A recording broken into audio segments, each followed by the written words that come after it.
Gettysburg, where we have horse and chariots. Horse and chariot, what am I saying? Well, kind of, horse-drawn carriages. There we go. Horse-drawn carriage. It's so neat. That is cool. It's almost like driving through a Christmas village. Almost. So to understand the way my paternal grandmother used to cook a turkey for the holidays, it's different than what most people do. We do not cook our turkeys in the oven.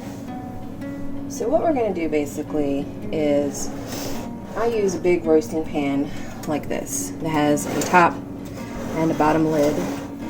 And what we're going to do is we're going to take this turkey and put it in a bunch of water. Now it should be thawed out more than what I've got here, but my husband forgot to take it out until yesterday, so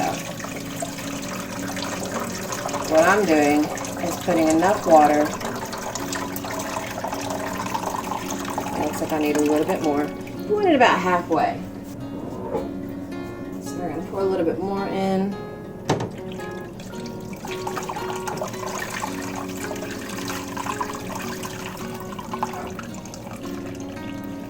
That's actually more than halfway, which is still fine, because essentially what we're going to do is some of this is going to boil out or reduce down anyway, and it makes a fairly basic chicken stock in the process.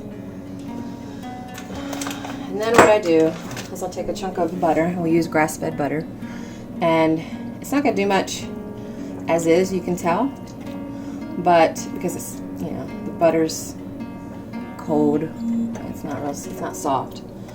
So what I'm going to do is stick this butter, because I want butter in the broth too, kind of inside the turkey container. That's how I call it. And then I'm going to add some spices. I like to use thyme. And I put a lot in because a lot of this is going to eventually melt off as I baste it with the butter into the stock that'll come off of this. Thyme, rosemary especially. I love rosemary on meats, especially pork and chicken. Actually, I love it on beef too. Rosemary is just amazing. And then we add some sage. I like to do a lot of the savory flavors when I'm doing a turkey. Add a little bit of red pepper. Again, I'm not expecting these spices to stay on here necessarily, but... And then, as a Maryland girl, for every meat dish I do, we add a little bit of Old Bay. It's not just a seafood seasoning, and we eat it a lot in this house. And then we will add some bay leaves to the stock because we want some flavor in the stock as it's cooking.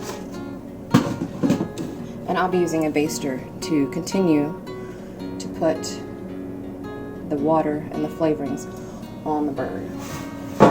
And then once this warms up a little bit and I've got some butter softening, because this is going to take a couple hours, I will continue to put more butter on this. We add our lid. We have our burners on medium, and we let this go for a couple hours.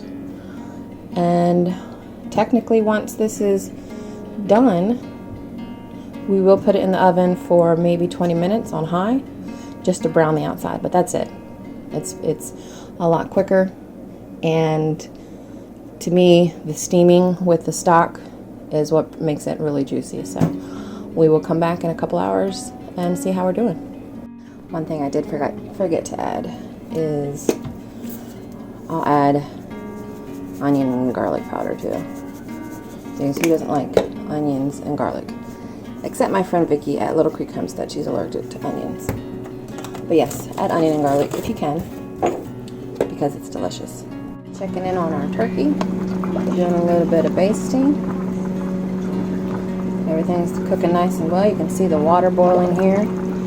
I say water, it's really broth. I will say that when you pull that lid off, you gotta be careful because the steam that builds up under the lid can be painful, and I have found that out myself. You can already see the skin pulling away as the meat's getting cooked.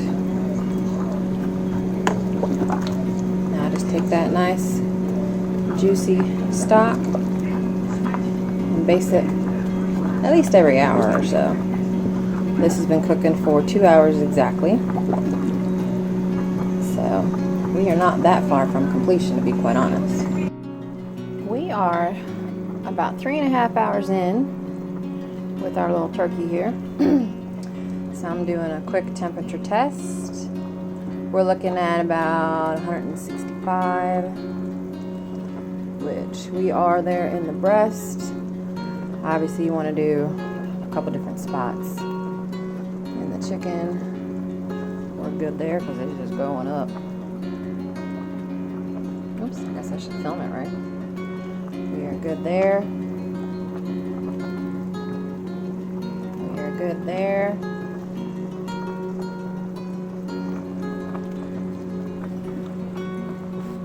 Technically that just went through, so that didn't. You can see it at the bottom. That one didn't work. So we're just going to kind of go in sideways here.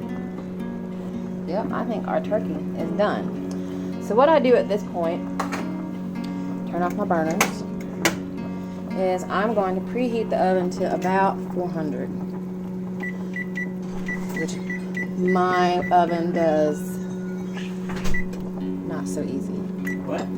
And then at this point, what I'm going to do is stick it in the oven once it finishes preheating, and we're just going to brown the top of this. But otherwise, the turkey's done. So 3.5 hours from half frozen to fresh turkey is why we do it this way instead of in the oven.